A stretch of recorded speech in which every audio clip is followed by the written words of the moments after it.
Florida State absolutely cleans the mat with Alabama. 31-17 in a game that wasn't as close as the score. It was not as close as the score.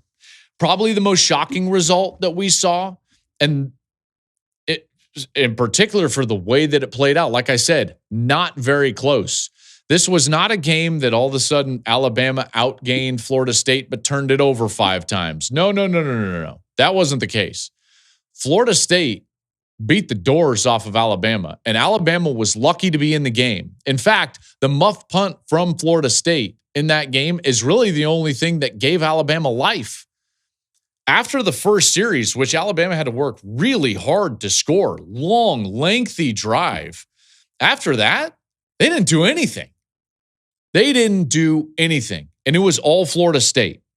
This is a perfect marriage between Gus Malzahn and Castellanos, the quarterback.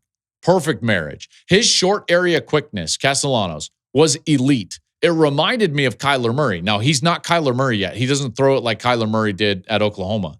But when I would cover those games, those Oklahoma games, Murray had this short area quickness that I had never seen before. And Castellanos reminded me of that. He was elusive in some moments that I was like, whoa. And then you couple that with Gus Malzahn and his knowledge and commitment to the run game with a quarterback like that, and that can become an elite run game, which it was on Saturday. That was fun to watch. And you got to give Mike Norvell a lot of credit, because even before the game, I was hard on Florida State. And I said, I don't get it. They're trying to rebuild the staff and the transfer portal. You can't build a team through the transfer portal. But guess what, man? Mike Norvell went out and did the things that he needed to do, and he found a guy and a quarterback that perfectly fit one another in order to go out there and play really solid football, and that's exactly what they did. I compared them to late Mac Brown, Texas, when they were kind of panicking and hiring a lot of different assistant coaches and bringing in a lot of different defensive coordinators and offensive coordinators. I remember one year Texas all of a sudden brought in this young Manny Diaz and young Brian Harsin as their coordinators. And it was kind of wait, what? Weren't the other guys here for 10 years? And so that's what I was comparing it to. But Malzahn worked. Guess what else worked? Tony White. Because that defense put a ton of pressure on Ty Simpson. The defense was really good. They were fast. They were physical. They made a lot of plays. They played with a lot of energy. They tackled well. Florida State was hands down the better team. Hands down. Not even close, actually. Not even close. Like I said, the muffed punt is the only reason why Alabama was really in the game. So now all of a sudden I look up and it's hey, Florida State is an elite team again. I know that they've been up and down, and we're going to ride that roller coaster, but guess where they're at right now? On the way up. Florida State on the way up on that roller coaster, and credit Mike Norvell, Castellanos, Malzahn, all of those players. That was fun to watch. It really was.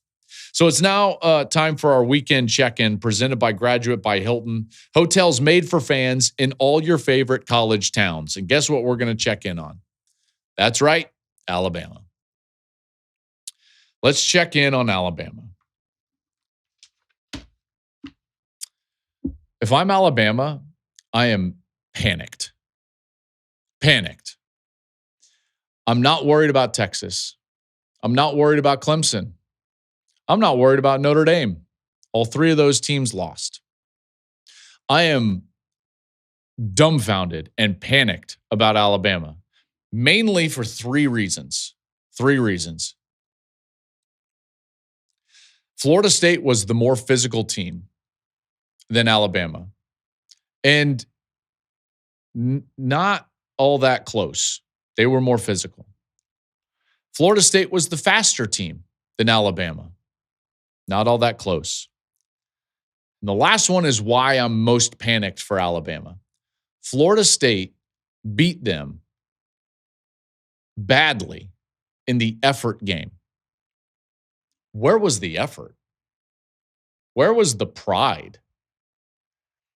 This was a program that had the best players in the sport playing as if their life depended on it for 15 years. They would play like they were desperate for their next breath of air. They played hard all the time because that was the standard. That Alabama team on Saturday, that was a shell of its former self. Where was the effort? Like, where was the pride? That offensive line was supposed to be good. They got manhandled by Florida State. Manhandled. This was not a top 10 matchup. This was a Florida State team trying to pick themselves up out of the gutter. They won 2 games last year. 2. Most of their losses, they lost by 10 or more. This was not Miami, Notre Dame, Clemson, LSU, or Texas, Ohio State. No. You go, listen, if Alabama went in there and they lost to a top 5 team and it's like, oh, okay, maybe they just need some more time to rebuild. No. They went in and faced a team that was trying to drag themselves out of the gutter. And they did, and credit to them. And Florida State looks to be an elite team in the ACC once more, and that quickly. But what happened to Alabama? Where was the effort? There were All-Americans on that offensive line getting dominated. Where was the defense? Ty Simpson didn't have a chance. There's zero way I would sit there and watch that game and watch some of that film and say like, oh man, Ty Simpson wasn't good enough. No. This wasn't a Ty Simpson problem. This was an everybody else problem. They got beat up and down the field at both lines of scrimmage. Their defensive line wasn't good enough. Their offensive line wasn't good enough. And what was the game plan? Why is Ryan Williams all of a sudden in the slot? Ryan Williams is an elite outside receiver. Elite. When he's in space, not many people in the country can cover him, if any. To that point, he only took 20% of his snaps last year in the slot. 20%. On Saturday against Florida State, 90% of his snaps were in the slot. Going over the middle in order to get hit? No wonder he got beat up so bad. He couldn't affect the game because he was in the slot. I was shocked. They kept dragging him into the safety, and he kept taking shot after shot after shot until he couldn't even finish the game. What was that? Shocking. If I'm a Bama fan, I am panicked right now because this isn't even close. It's not even close. Bama has now lost 4 games versus unranked teams in the Kalen DeBoer era. They've only lost one. They only lost 1 game to an unranked team the previous 16 years. Like this is, man, it's just so. It's hard to watch a program go through this. It really is an elite level program.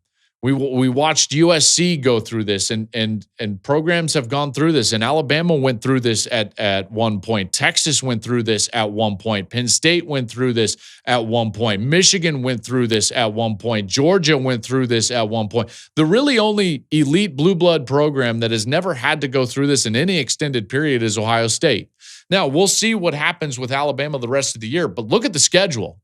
Look at the schedule with based on what we saw on Saturday, with their O-line getting decimated, their defensive line getting decimated, with their plan being what it was, with Ty Simpson running for his life, with the lack of effort that we saw from Alabama. They've got to go to Georgia. They got to play to Tennessee. They got to go to South Carolina. They got LSU, the most complete team of the week in college football. They've got Oklahoma. They still got the Iron Bowl.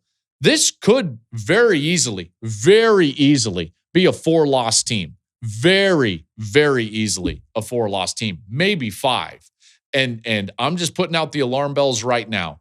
If that doesn't change in a hurry, then this program,